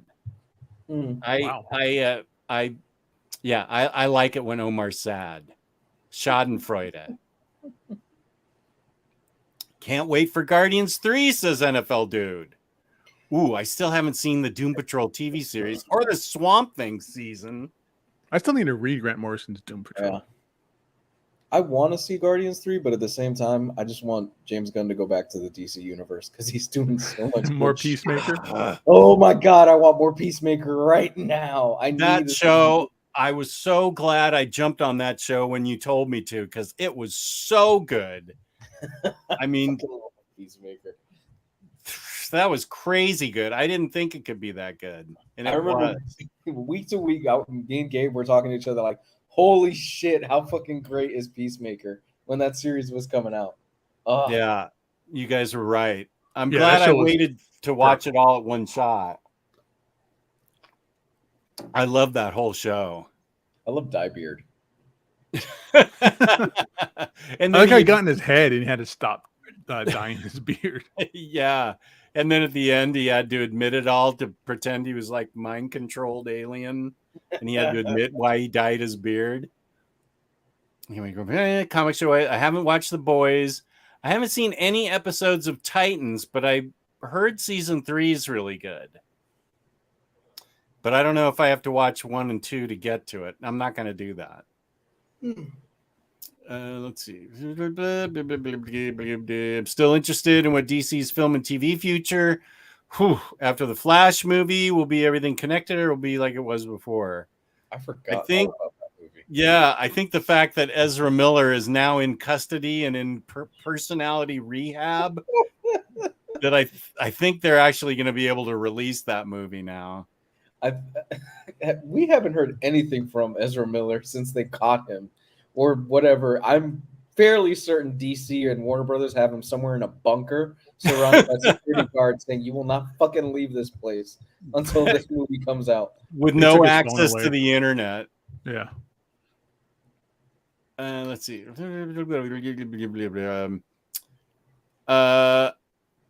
I still have to catch up on Superman and Lois. I really like that show. I've heard Fantastic. nothing but good things about that show. I haven't seen any of it. I haven't seen much of any DC shows since, like, I don't know, maybe like the 5th season of Arrow. It's fantastic. It understands the character. It actually is Superman. I'm like, wow. Yeah. Warner Brothers, wow, you have a Superman and you understand how to write him. Yeah. You'll like Titans after like 1 episode, I think, Jess. It's really fun DC hero TV. Just 1 episode? That's a big statement. Although I usually like things after 1 episode. Although I'm sort of like you, Lou. I haven't finished Moon Knight or Loki. I never started Hawkeye. So I've got 3 shows I still need to finish. Hawkeye's a good one. That one's really great. Hawkeye Moon Knight. is a surprise. Moon Knight's one of the ones that didn't grab me. I like the first 3 episodes that I saw, and I just haven't been able to get back to it. For me, if the first episode doesn't grab me, I'm done. Like, I can't. I'm done doing the like. Oh well, you got to watch through the first 4 seasons before the good stuff starts to happen. That kind of nonsense. If it doesn't grab me in the first episode, then I don't care. Wait, where is Isai Morales Deathstroke? Is that in Teen Titans or Titans? Isai Morales is a really good actor. He's From Bad Deathstroke? Boys and gosh, what's it? Other NYPD movie? Blue is where I saw him. Wait, where is La Bamba? That's right, La Bamba. Where is Isai Morales Deathstroke? Is that Titans? Anybody out there? Where is that? Somebody will answer. Oh, dude, Homeboy from Arrow was the best Deathstroke, I think. Even though they didn't do much with them. Oh, is that he was on Homeboy, Spartacus? he played like in that Gladiator movie Spartacus. or He was on show. the Yeah, TV. Spartacus. Yeah, Oh, Um, that you get to see his wing like a lot. It's weird. And he's Deathstroke. there was like Deathstroke Junior girl in this. Who Oh. was that? Is Uh, that his daughter? Ravager. She's from the Teen Titans, the Jeff Johns Teen Titans run. Okay, Ravager, and she's dressed just like Deathstroke. Is she Deathstroke's daughter? Or she just dresses like Deathstroke? Comics, man. To the internet. Let me take a look because I like her Okay, costume. Ethan I remember her Morales from in the Teen Titans era. That's I- another good series I want to reread, or is Jeff Johns' Teen Titans. But that Omnibus is like 16 phone books. Yeah, it's really big. I got the wish original I one hadn't too, said so that. it's extra massive. Oh yeah, wait, here she is. They all get. Yeah, like she has like the captured. gray detail and stuff too. Yeah, she has a sword. Yeah. She's with the Titans when they're in the virtual world. Hey guys, I gotta step away real quick. I gotta walk the dog outside for a second. Yeah. Have fun. Okay. Bring a trash bag with you. Okay, yeah. Season 2 Always. Titans had Deathstroke, Jericho, and daughter. Manu Bennett was Deathstroke and There Arrow. you go. Okay. So who's Deathstroke Jr. in the Titans? She was from Jeff Johns' run? Yeah, she was in Jeff Johns' run. Okay. Because this is the first time I saw her. Because this is another thing that they pull into this Red Robin book is the Titans stuff, and I mean, I recognized Damien and Kid Flash, Cassie. I thought, but I did not recognize Deathstroke Jr. Her name is Rose Wilson, Ravenger. Okay, so that's Slade Wilson's daughter, then. Okay, I'm assuming. Yeah, She's really cool. I just love the gray hair, kind of ponytail sticking out from underneath her costume and stuff. yeah. Oh, she's been around for a minute. She was 1992. She first appeared. Oh, okay. In Deathstroke 15. Okay, and so she's she's a hero, and she's with the Titans. And if I want to read more about her, I need to read Jeff Johns' Teen Titans. I know that's where I know her from. Yeah. Okay, because I'm intrigued with her character. Let's see. Oh, wait. Next Imaginaut has a two-parter. Let me go back to part 1. Where is that?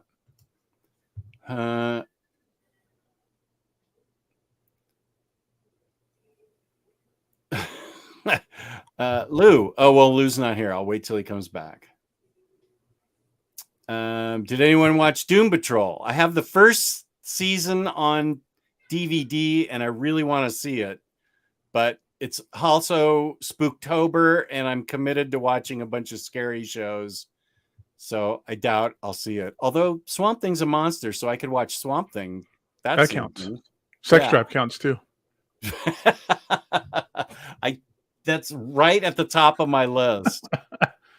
That and Dr. Sleep. Did you hear Armored Wars got upgraded from TV budget to movie budget? It's not cheap doing those armor suits. Well, good, because maybe it's one of those things where you don't need to have 8 to 12 episodes. You know, you don't need 8 hours to tell a story or whatever it might be. You know, maybe they can concise that down into a more streamlined story in a 2-hour movie. Oh, here's that's good for them. Like, you get upgraded. That's dope. Yeah, it's a big role for him. Hi, Jess, Gabe, and Lou. Just a random one since you guys reviewed Red Robin. Who will be your favorite Robin Who's your favorite Robin all of these years? Peace and love from Malaysia from our buddy Farhan. Who's everybody's favorite Robin? Tim. And Stephanie Brown for like 3 issues. It was really cool. Definitely not Jason Todd. Definitely not Damien. So probably Tim. I like Dick Grayson as Batman more than Tim was my Robin when I was growing up, and that was the Robin series was all Tim. You know, I really like that Robin series. So I need to get that. Who wrote that? It's all over the place. I was reading it when Bill Willingham was doing it. I'm gonna go with Dick Grayson, mostly because I always thought he was fucking awesome in the animated series, the new animated series when he was. You mean his butt? Yeah, well, it is a nice ass. Where he had the all black suit and it was the blue. Do you remember, Gabe? And he had kind of the mullet going on and the. It was the new animated. What, you mean the first Nightwing series? No, I'm talking about the animated series. Oh, like you mean the original like Teen Titans animated series? No. The jeez. It was the Bruce Timm stuff from the 1990 series. Oh, you're talking about Batman the Animated Series? Yes. Okay. What about it again? I just always thought his design was really badass. Oh, well, yeah. That was Bruce Timm. I mean, all that Bruce Timm-verse stuff is like, God, that's such an essential era. With that, Justice League Unlimited, Superman. Have you watched any of Harley Quinn this season? No, I've seen little clips here and there. I just haven't had time. Oh, it's so great. Nightwing is such an arrogant douche in it. I have seen that. I love it. I love that. Harley, at the very end, I won't spoil it, but Harley Quinn gets the Batwing. Batgirl gets her Bat Cycle. And Nightwing is on like an atomic-powered 1900s tricycle with like the big wheel in front and the tiny little handle and everything. And how did they get your bike, Jess? Sorry? How did they get your bike? his is atomic powered. It's got like big rockets on it, but it's still with this giant wheel.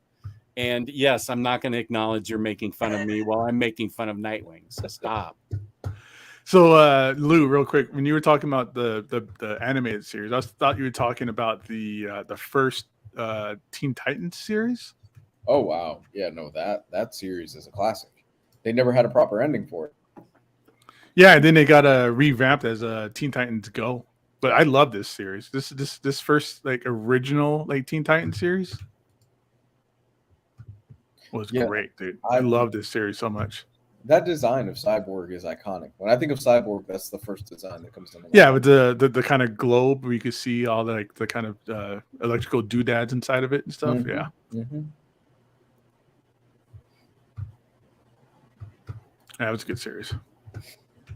Nathaniel wants to know how was walking the dog. You weren't gone very long. No, she's quick. She knows.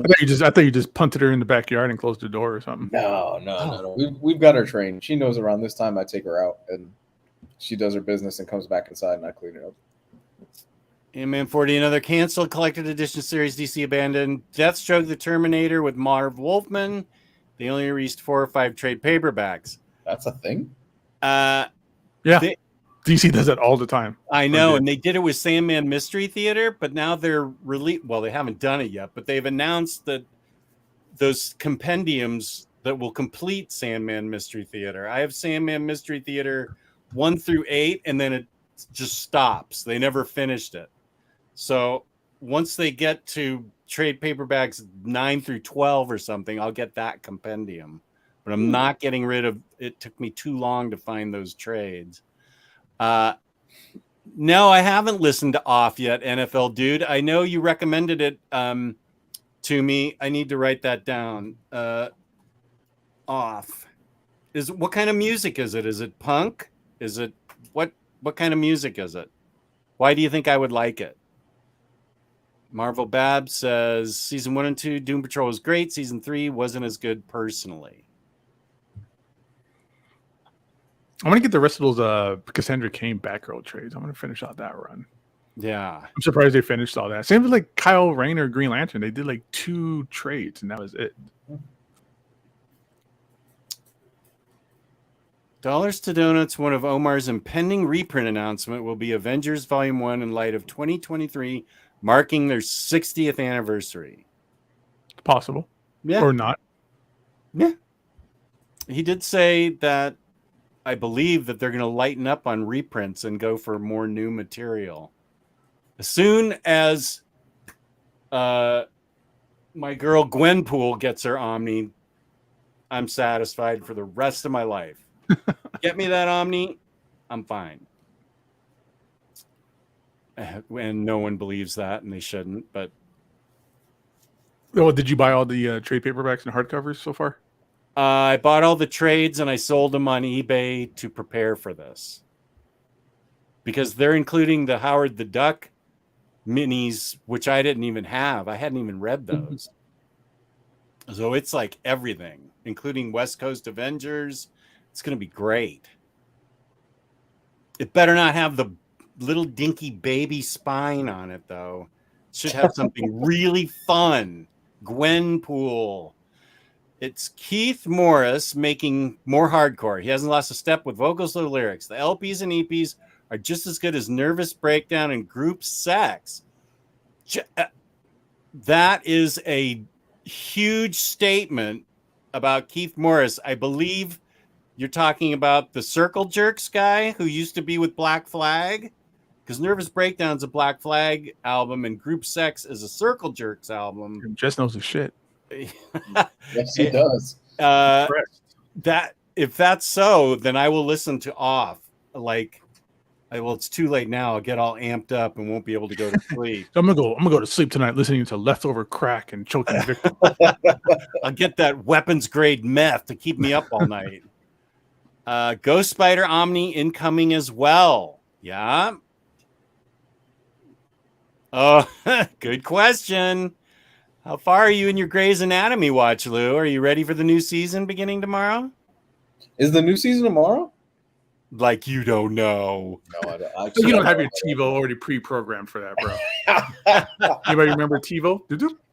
I do remember TV. I still have a DVR, and man, I stopped. So my wife and I, we stopped around season 7-ish.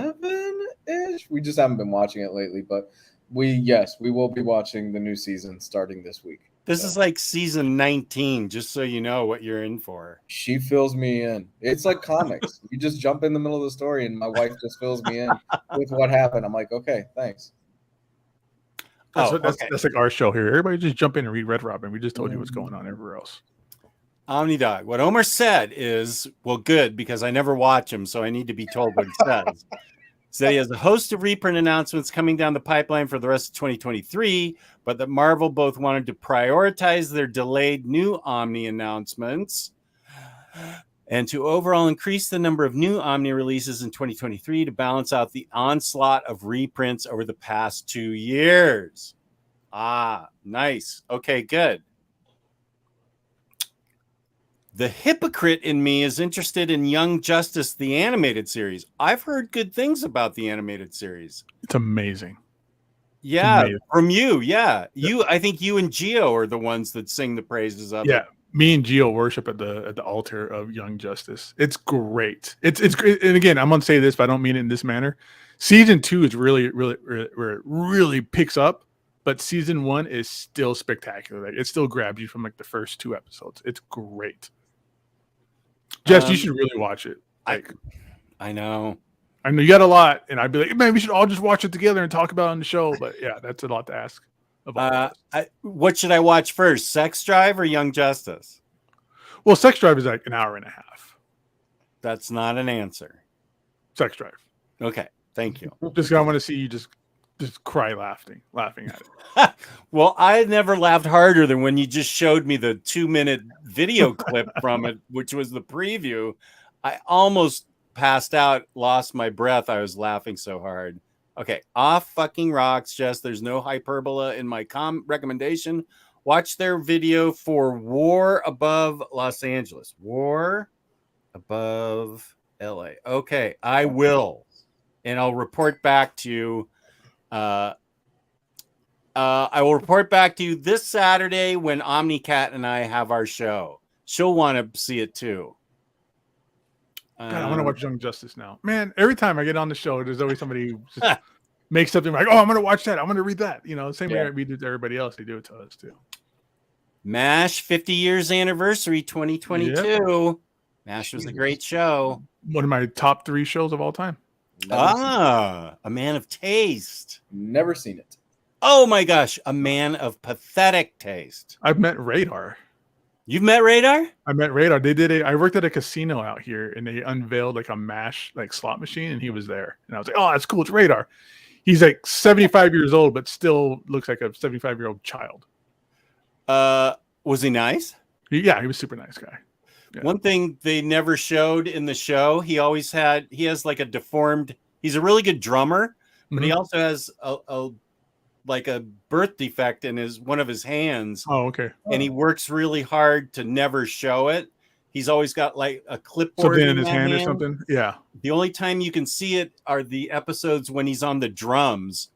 And there was like one episode where he's the drums and he goes crazy on him. He's a really good drummer.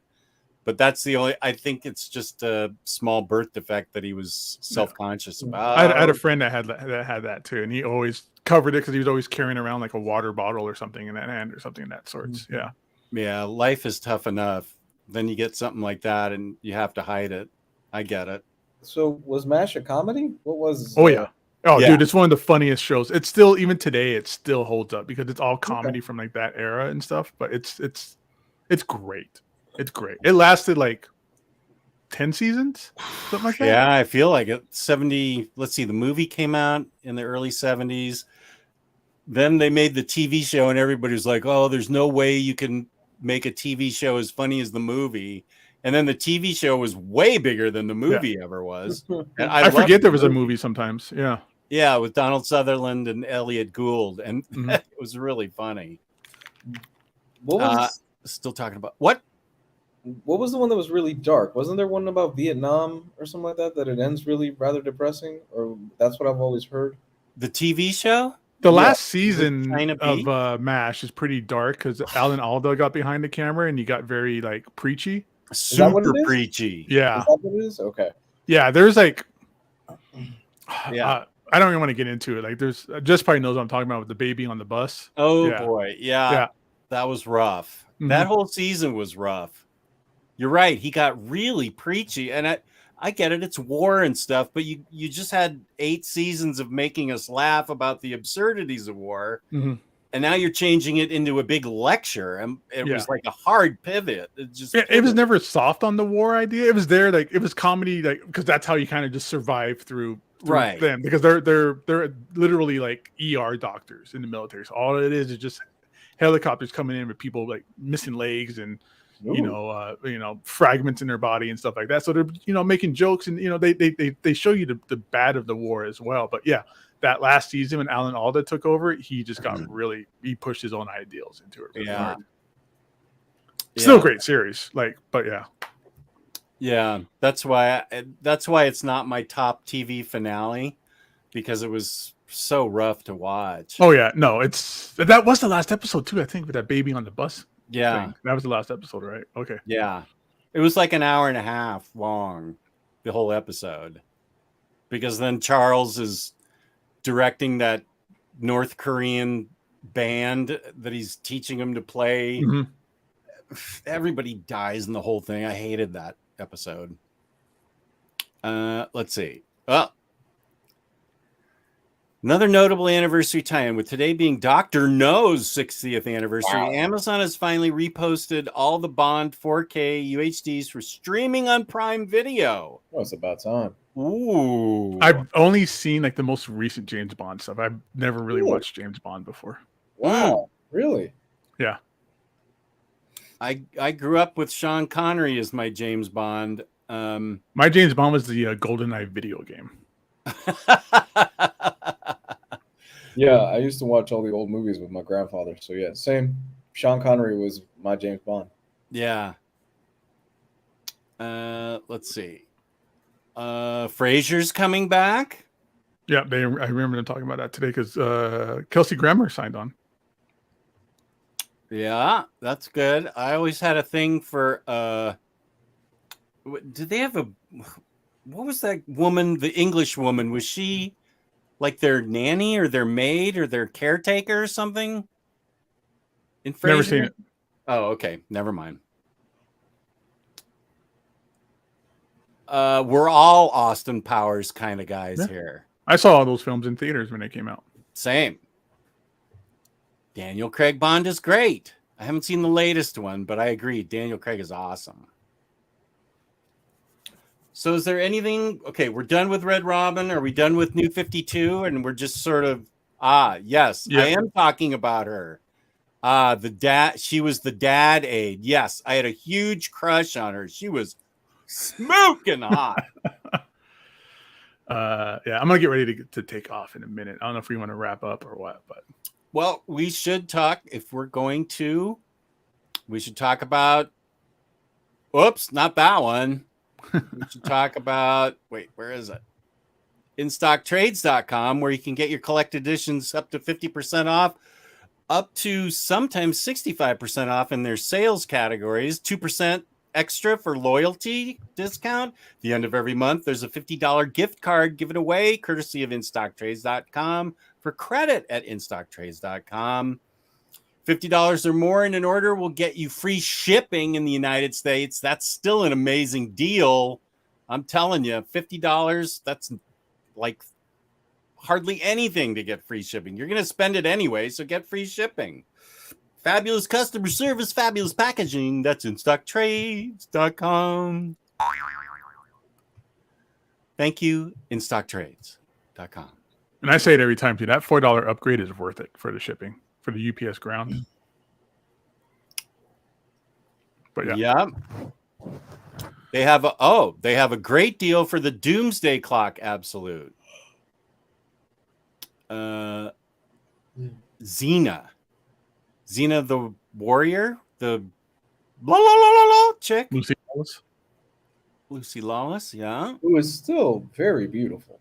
She Oh, is. dude. Speaking of Spartacus, remember her in Spartacus? Yes, I do. She was. Mm-hmm. Yes, I do.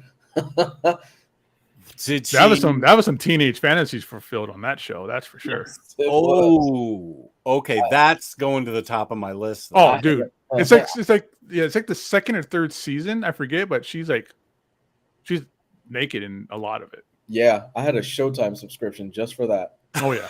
And Dexter. And I'm not judging you for it. I would do the same thing. I'm judging you in the positive way.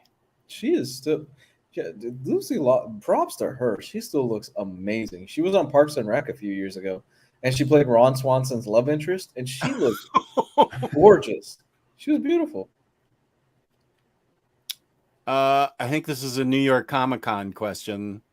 So a few people reported that they ordered from IST yesterday around 12:15 p.m. and their order was packed and shipped by around 3:30 p.m. or so. Wow. I've never seen them that fast. Perfect. Get those Black books Canary out. has the movie? Is the Black You talking Canary? about the Birds of Prey movie? Wait, what? Black Canary movie? I like Birds of Prey. I liked Birds of Prey too. But Black Canary, I think Black Canary is somebody that did not get chopped by Warner Brothers. I think she's still going to get a spin-off movie. Black Canary, the singer that was part of Birds of Prey. But I'm not familiar with a current Black Canary movie. Unless it's animated, and then I don't know why you would care if she got naked. So, at the end of the month, are we still doing Blackest Night? I want to. I don't know that I can commit to that. I will have to think about that. What are our other options? What are the other shows on Wednesdays that we're doing? The other shows we have on Wednesdays. Wow. So we got the Red Robin discussion today. Next week is spooky book recommendations next week. And then on the 19th is favorite Halloween movies and TV. And then the 26th is Blackest Nights. I can definitely do the next 2 weeks. Cool. William was asking us, where do you guys get your books signed? Gabe, you're big on getting books signed. Where do you sign your Omnis? Yeah, so is he asking where to get books signed? Like, where would you have the guy sign it? You present him the Omni? Usually inside. Like, let me see. I'll show you real fast.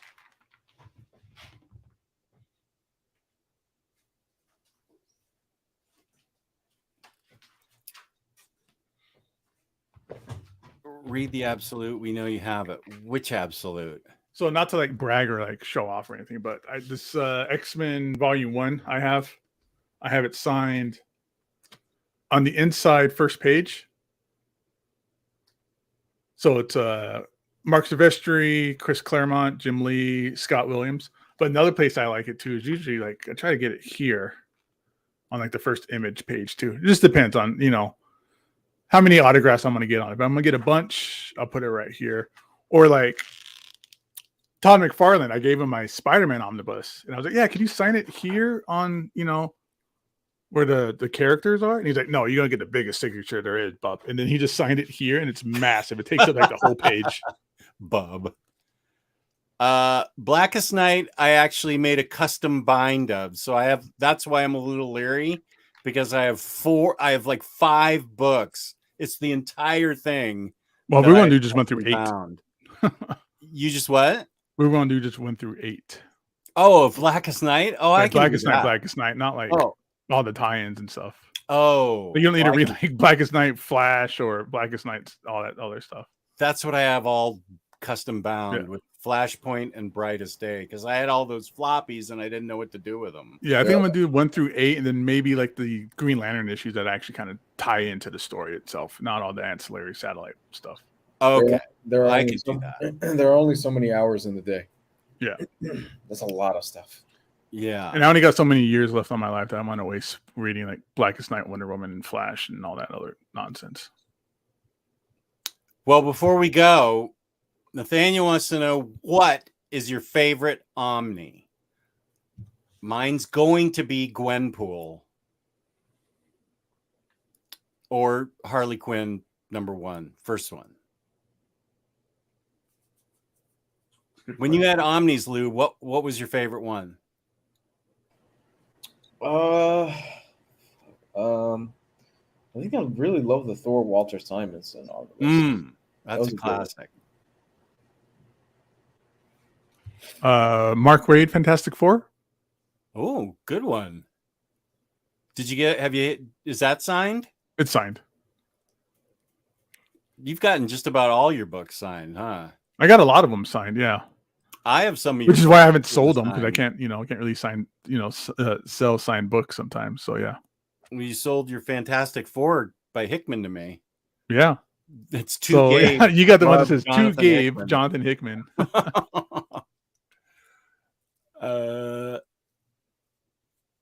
Gabe could do a show by himself about all the signatures he's gotten. How long did I did you work at you can look on my Instagram, 3 or Gabe 4 Loves 90s years? Comics, and I did a quick video of my Teenage Mutant Ninja Turtle hardcovers, how they're all signed and sketched by Kevin Eastman and Stan Sakai. So you can always check it out there. Gabe Loves 90s Comics on Instagram. Kenny's favorite, Death and Return of Superman, and Superman by Tomasi and Gleason. That's great. What's the 2022 reprint? That's the one that just came out. It just Right. now came out. Is it the same? It's the all black cover one with the fold out pages that they did a couple of years ago. Okay. Yeah. I have the one that was before that. Like, you all right, Luke? You're muted. You're muted. Are you out? Yeah, I gotta get going. Sorry. Okay. Yeah, I do too. Okay. Where can they find you, Lou? Comics Guide 101 on Twitter, Comics Guide 101 on YouTube. And Gabe Loves 90s Comics. I think that says it all, right? That's it. Gabe Loves 90s Comics on Instagram. Find me there. And you can find me on the internet at OmniDogs Vault on YouTube and OmniDogs_Vault on Instagram. So peace and love. Thank you to my co-hosts. Thank you to the chat. Thank you to In Stock Trades, of course, for sponsoring us. Thank you to everybody watching afterwards. We had a lot of good chatters tonight. Appreciate it. And we are going to sign out now. Check us tomorrow night for the manga show and Monday, where I have a huge haul that I can show finally. Monday. Peace and love. Monday.